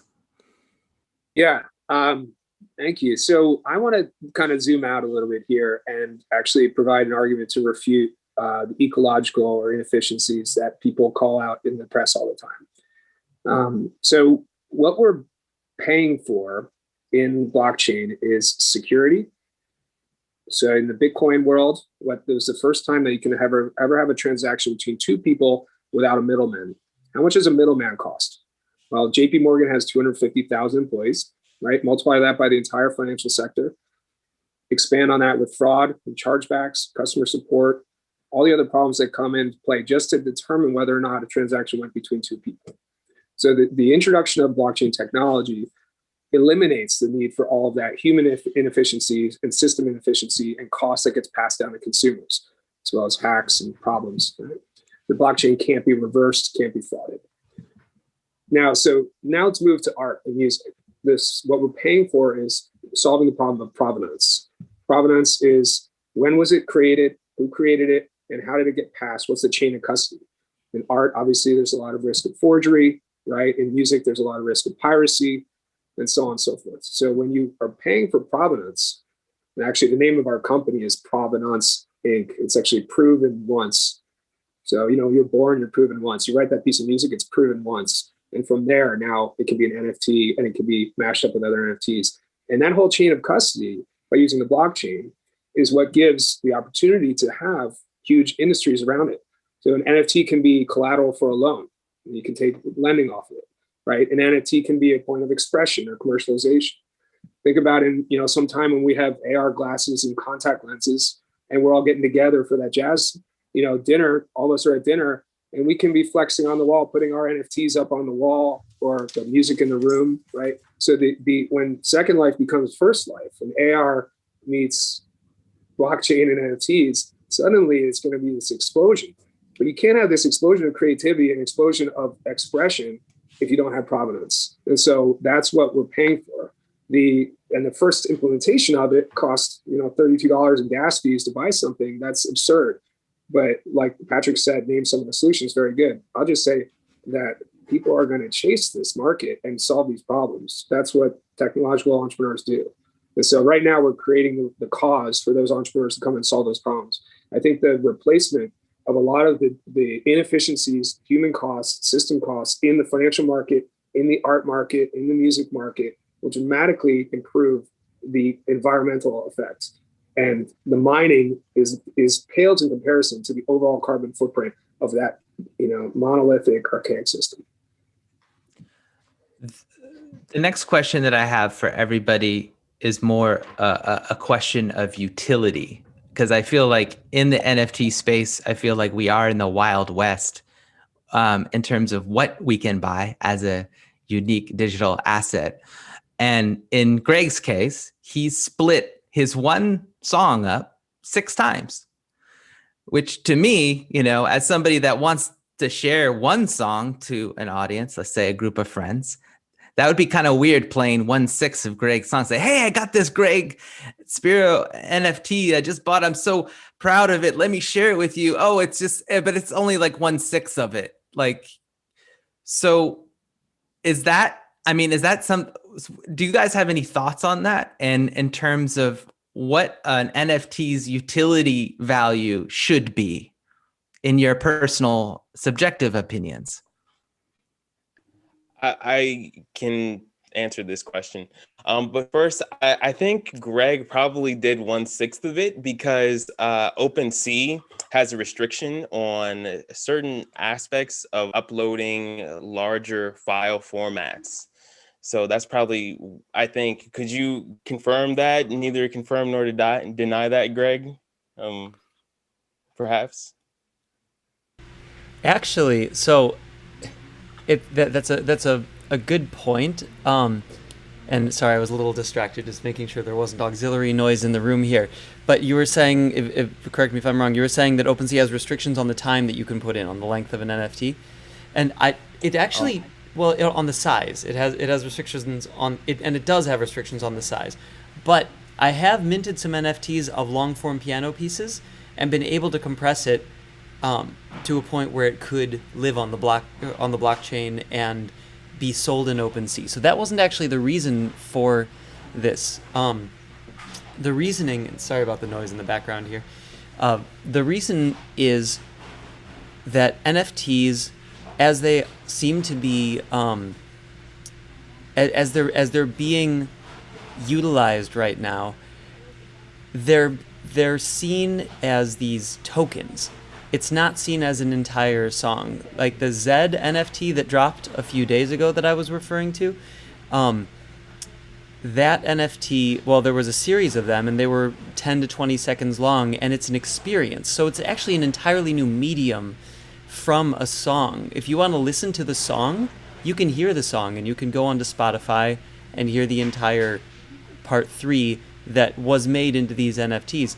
So the actual reasoning for them being in this form is because it is a new form factor. Now, in this particular piece of art, that the drawings that Olivia Hern made were sectioned into these very compelling little miniature pieces. And you see these in the NFTs. If you go to maidenvoyage.io, there's one that has a specific character doing a specific thing, and it transitions into something else of a specific character doing a specific thing. And that has synergy directly with the music that Miguel and I were playing, not because we tried to make it in these little chunks, but because those were the pieces that we were speaking.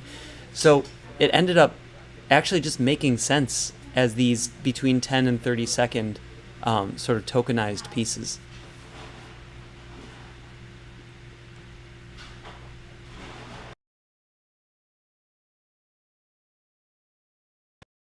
You're muted there, Simon, I believe. Unless I muted you. Here, 1 second. Wait.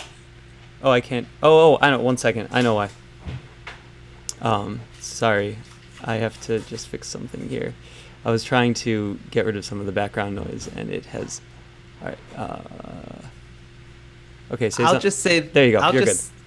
I'll just say this, like, as a person that wants and has invested in Greg's work personally, and from my point of view as a fan and a customer, I would have rather had like a fraction of a full song rather than a fraction of a song.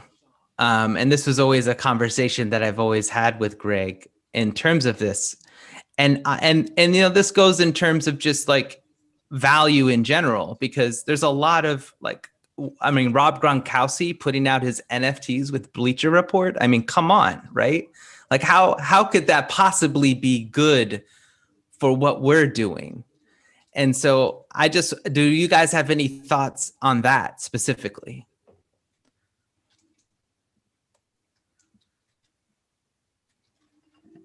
Louis? Not yet.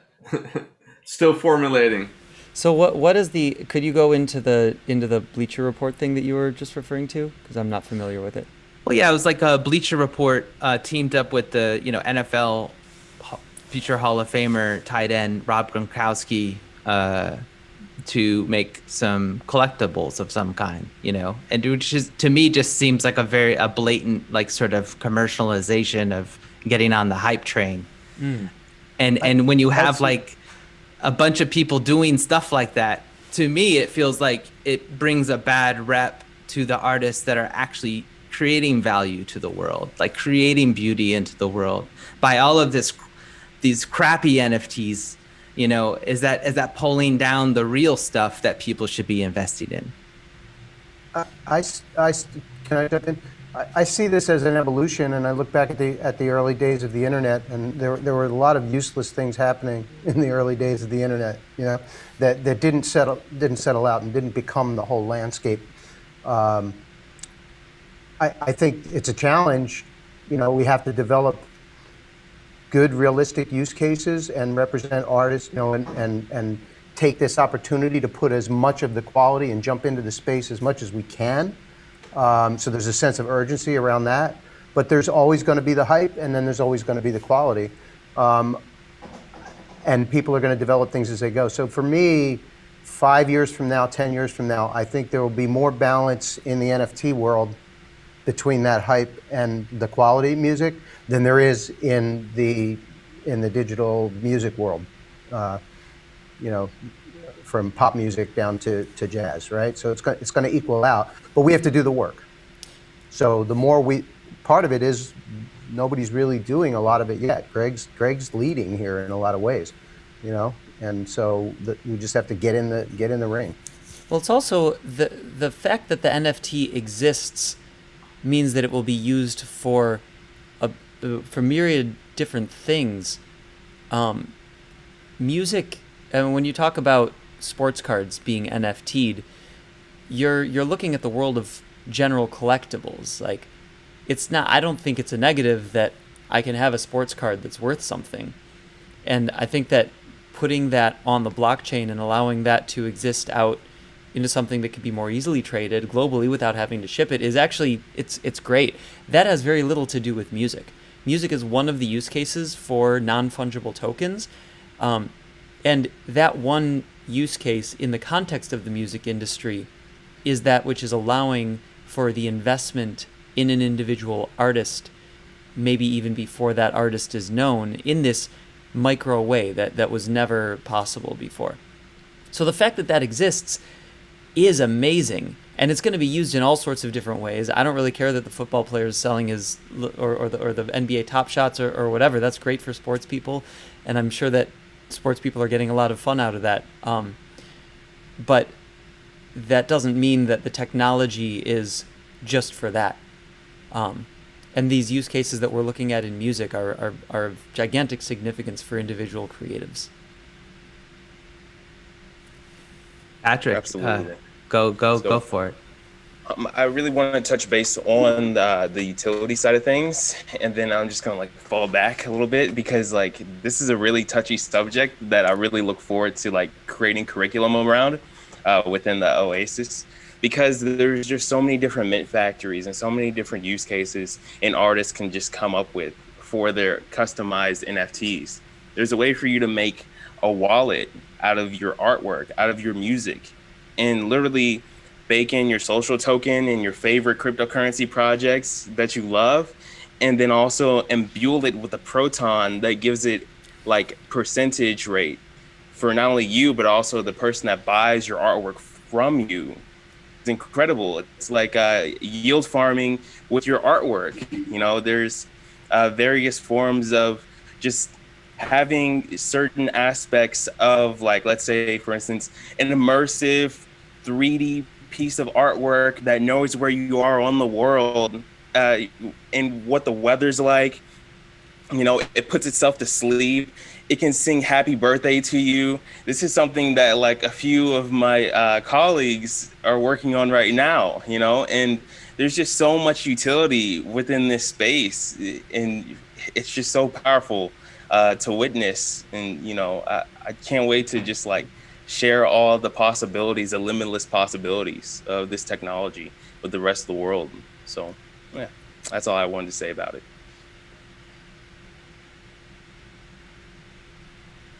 Go for it, Oran or Miguel. Please just speak up. Oh, is Oran here? Oran, did I mute you? There was some background noise, so I muted you before. Oh yeah, I changed microphones now. Okay, cool. I wanted to raise the point related to this that we've touched on a little bit, which is about royalties, and also about what the ownership of an NFT means relative to the ownership of the master rights of the recording. So, for example, if you place one of your songs, say I buy an NFT and then you place one of your songs in a movie, do I get back some of that benefit from that payment that you got for the master rights? And how are royalties related to this NFT ownership? Hey, Lewis, do you want to field this one, or do you want me to? I'll jump in if you don't mind. Great. It was best explained to me by a developer that we're working with, is that, you know, the rights to the music are governed by existing law, and that will continue, because you're not really buying the music. You're buying a certificate, and that certificate can be encoded and contracted any way you want. So you can simply say, here's your certificate that you've got the first copy, the first digital copy, or you can say, here's a certificate that gives you the right to claim 20% of royalties, or use it once in a film or television. Or I saw an artist sold his entire song. He wrote a song, he recorded it, he sold the publishing rights and the master use rights for eternity, and earned $37,000. You know, so whatever level, there's a lot of thinking that has to go into exactly what you want to give away when you sell an NFT, but you can set it up pretty much any way you like, and it's permanently recorded as that's what you sold. Greg, do you mind sharing what you have set up with these NFTs on Maiden Voyage in terms of royalties? Well, so these are not royalty sales NFTs. What Lewis was describing is that you can structure the sale of the NFT to include either the NFT itself, or that and a combination of some sort of publishing rights, or some sort of the rights. You can include rights to the master. Master rights. Yeah. And so what these NFTs are simply art pieces. This is a piece equivalent to a painting that you would hang on your wall, where the person who made the painting can still do prints of the painting and have them out. That's the equivalent of the streaming on Spotify as far as it relates to these musical pieces. So when you purchase this NFT, you're not going to make money on, if it gets placed in the movie, you don't get a piece of the royalties from the placement of the movie. But what does happen is if it gets placed in a movie, that NFT likely increases in value because of its placement in the movie, and therefore can accrue value that way. I want to quickly point out that Mike Winkleman, Beeple, did not sell the copyright to that art for $69 million. He sold the NFT, and he still retains the right to sell copies of that art forever. Which is great because the clearinghouse, the auction house, actually took a large portion of that sale. So it's interesting. I'm glad to see that he still has ownership over that data, which is awesome. I think it was more so like a way for him to be vindicated for all those long nights and long days of his effort. So the guy's pretty much like the LeBron James of artwork, if you ask me, graphic arts. So yeah, I heard from the buyer of that $69 million NFT a couple days ago, and he lives in Singapore, and he has basically no fiat money. Everything that he does is through crypto in some way, and he's kind of living that future, and he's trying to propel that future forward by making crypto grants and buying art and things like that. That's the very forward-looking kind of that view. Earlier this week, I was co-hosting Tim Draper for his first session on Clubhouse, and he brought on Vivek, the owner of the Kings, and Vivek said, "I'm going to start offering to pay my players and my staff in crypto as well." So there's this, this again, the future that we want to create. You got to start somewhere and start investing. And it seems very bizarre why buying this NFT or why trying to earn income in crypto, but eventually the benefits of that type of ecosystem take flight, and the volatility decreases and the security increases.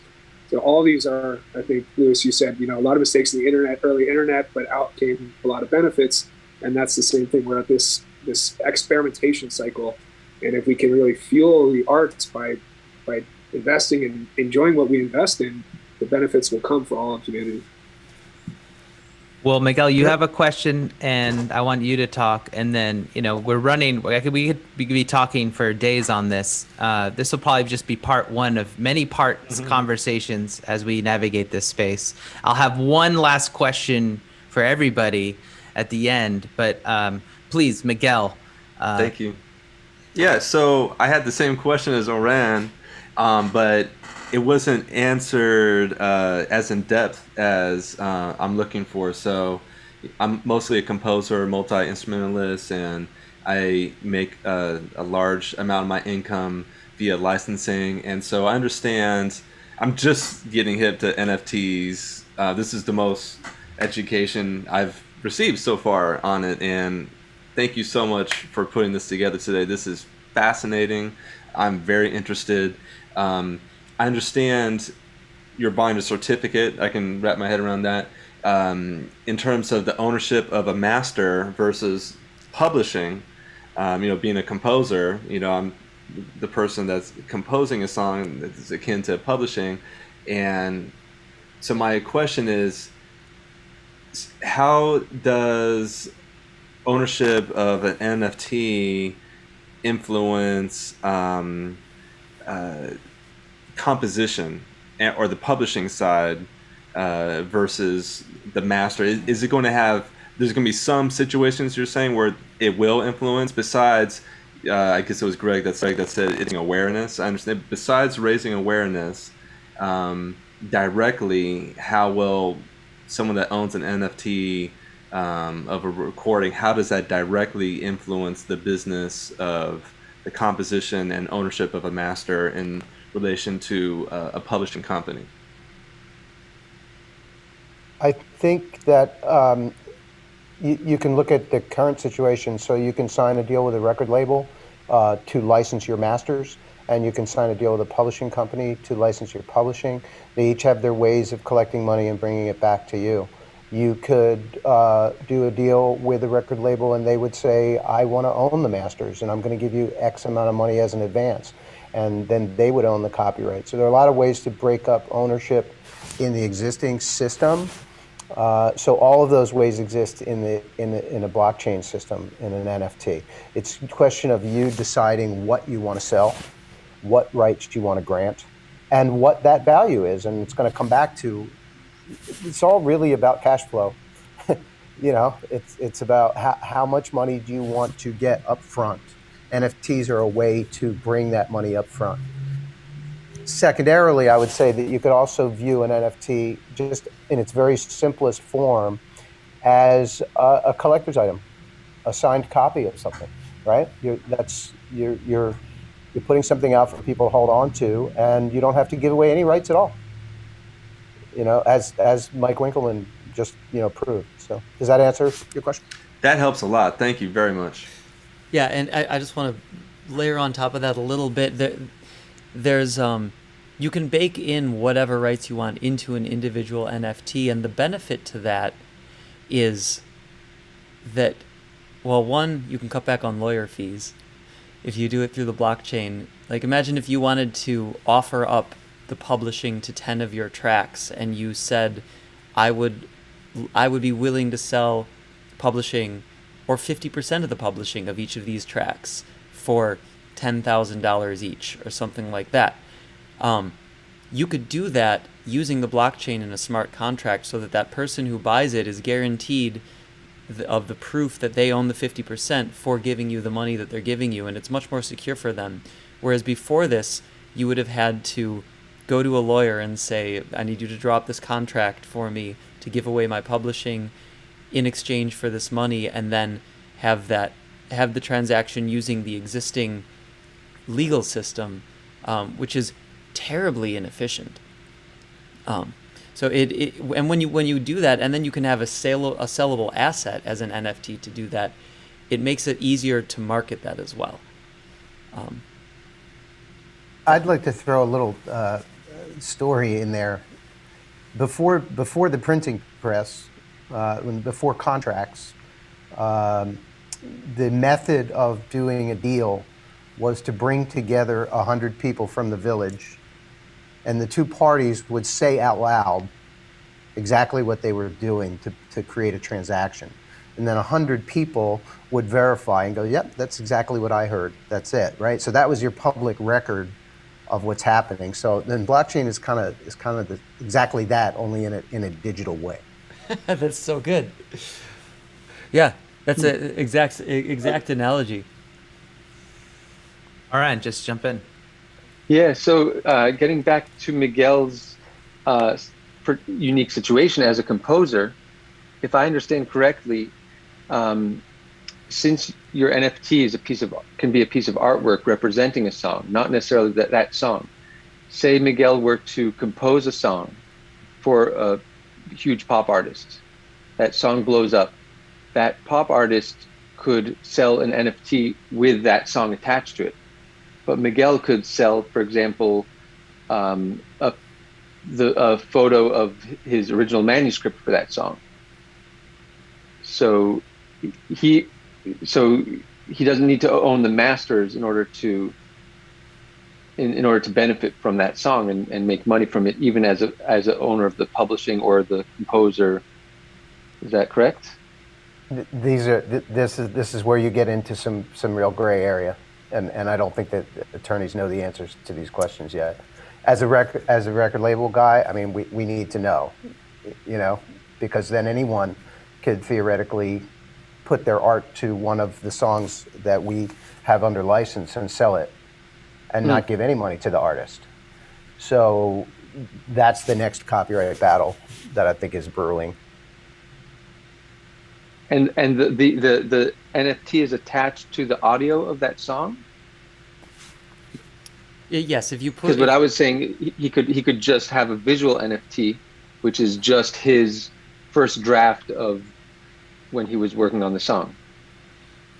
Yep, he could do that. That would be within the realm of possibility without any gray area. The gray area would come in when the audio gets attached to it. The question is who owns the audio rights to do that in the first place, and that's where I think a lot of people are going to end up suing each other over the next 5 years as this blows up, and eventually there will be a legal structure that comes out of those battles. I think it's probably the owner of the masters. I think at present it would fall into the category of a synchronization license. So if a lawyer were to say today, okay, I used some visual medium and I used your song, whether it's the song, the publishing, or the action, and I used your master, let's say, did I just create the same thing as a TV commercial, and where I used your song, or a film where I used your song? So I think it falls in that category right now, but there's no definition in sync contracts of an NFT, right? It's not there. So everybody's kind of call it a sync license, which is fairly well protected, but somebody's going to try otherwise. You know, back in the early '80s, there were analog rights. So you owned the copyright, you owned the master. And then CDs came along, and some smart person at Rykodisc said, well, nobody owns digital rights at this point, so I'm just going to go ahead and do deals with all these major label artists and get sued. And he won. You know, so digital rights and analog rights are two different things at this point. The question is, to me, is whether NFTs are a separate thing or if they just fall into existing law in that way. So I believe that the existing laws were just sort of like beefed up recently with DMCA pretty much making it a felony offense to violate somebody else's rights. So yeah, definitely people need to tread carefully in this space, but also just sort of find a way to get yourself into a position where you're automatically generating royalties from the sale of other people's intellectual property. Find a way to negotiate current contracts if they are going to be minting NFTs on behalf of your compositions, because like that's another form of income. And just have that sort of relationship and rapport. Reach out to those artists and just make sure that you are a part of that multi-signature deployment whenever it is minted. So yeah, that's all I have to say about it. Oran? You're done? Cool. So I guess thank you all for, you have one more question, or I'm going to wrap it up with just one more bigger question. And this is probably in the wheelhouse of, again, Patrick and Will, and maybe Lewis too. But do you see all music in the future being released as NFTs? Is that 10 years from now, are we just going to be buying NFTs instead of downloading music on iTunes or whatever, or Spotify? I think even the stems, how they're going to be distributed to engineers, are going to be tokenized assets. Nonetheless, just like what the public is going to be hearing, I think these contracts are robust. And they're lucrative as well. They provide a revenue stream that's unprecedented, that people probably haven't seen before ever in the ethos of the internet. So I don't necessarily think it's going away, and I wouldn't be surprised if that is the case. I think Patrick makes a good point about the stems. I think the entire system can benefit from tokenization. All of the areas, we can just look point by point at areas of inefficiency, at areas of exploitation, areas of unfairness, and by bringing in this technology with a better design, we can reward the artists, and the labels have a role, the streaming services have a role, everybody has a role, but we can better balance it out for overall. I think the NFT moment right now is about infusing capital and creativity into the ecosystem, and from there we'll reach some normalization 5 to 10 years about how we experience it. Like Lewis said, I've always said blockchain will be successful when it's invisible. I think Lewis, you alluded to that before. That right now we're in the tech introductory phase, but ultimately it'll be successful when we're not talking about NFTs, but the system is just working that much more beautifully because of the innovations that have occurred over this time period. Yeah, and I agree. In the future, everything will be tokenized. Everything in the entire world will be tokenized. Every part on your car, every piece of music, everything. Lewis, I'd love to wrap with you more on this topic. I love your points so much. Great. Looking forward. Well, thank you all for joining us here. I know we got into the weeds a little bit with some of these ideas. I certainly was lost myself. So if you were, I would just say it's okay, because this is a learning experience for all of us. Thank you for joining us, and definitely go to maidenvoyage.io to see the offerings by Olivia Hern, Miguel Atwood-Ferguson, and Greg Spero, and definitely watch Greg Spero performing. I think you can't see it in VR right now because those aren't archived, right? If anyone has a VR set, they can't rewatch Greg's performances or something. That's like a live thing. Yeah, you can check out Absolutely, my Facebook. Oh, you can? Yeah, we stream them live. The key insight here is that what's happening in VR in the NFT Oasis is available to everybody on the planet who has a screen. It's that there's an event happening in the Oasis that's creating a connection between Greg, the performer, and the people who came to see him. Greg, I texted you a picture actually of you and all the group that jumped on the stage at the very end. I don't know if you can share that screen before we go. We'll put it up on the website. Yeah. I did. Actually, that's up on my Facebook and my Instagram. Sorry, there's a little bit of a delay in the connection. Oh yeah. But if people want to go to look up Greg Spero on Facebook or on Instagram, that photo that Will sent me is up on there. I can't pull it into this screen super easily right now, but you can check it out on those. I remember when people were taking those selfies, there was one woman that was like, "This was such a real." And she kept saying the word real like 5 times in a row. Like, this is such a real experience, a real concert, I'm like, that was surreal. I will say that. It was, so I definitely look at that selfie and, maybe get a VR headset if you don't have one already, because the world's times are changing. Thank you all for joining us for this conversation, and I hope to speak to you all very soon. Thank you, Simon Rentner, for hosting this for us. It was such a pleasure to be here. I'll let all of our Zoom guests say their goodbyes, and then I'll just walk you through the maidenvoyage.io site one last time before we go. So, thank you, Oran, Will, Patrick, Lewis. I'm putting up the full on Zoom here. Anybody have any other things that they want to say? And Olivia, you're there in the corner. You've been a little quiet, but yeah, thank you so much for being on this with us. Oh, of course. This is so absolutely not my area of expertise. But I'm finding listening to this extraordinarily fascinating, because I have, up until the past year, been working so primarily in very tactile artistic mediums, painting, design, theatrical design, set design, so as I am currently working towards moving to more digital art and expression, the mindset of like how to commodify it has been a really fascinating question to me. So I really appreciate all of this fascinating discussion as I slowly become slightly more aware and a little bit less of a newbie to this world. So thank you all very much.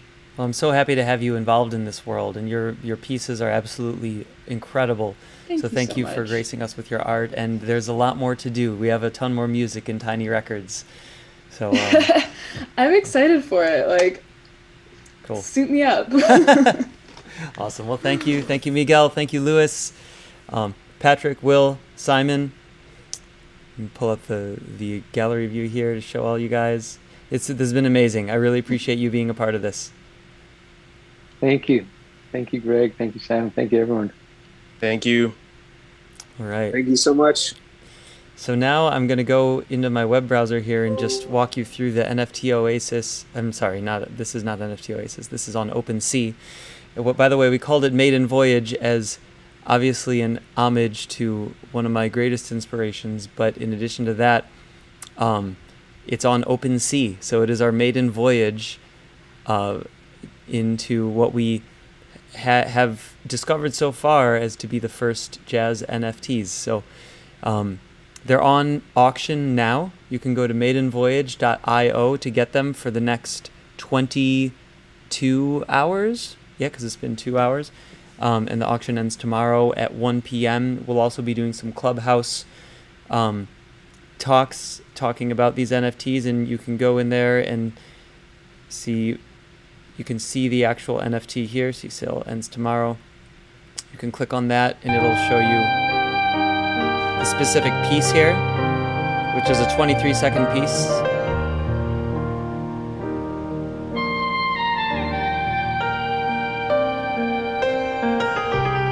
Which is one of the scenes from the Atwood-Ferguson Spero Duets.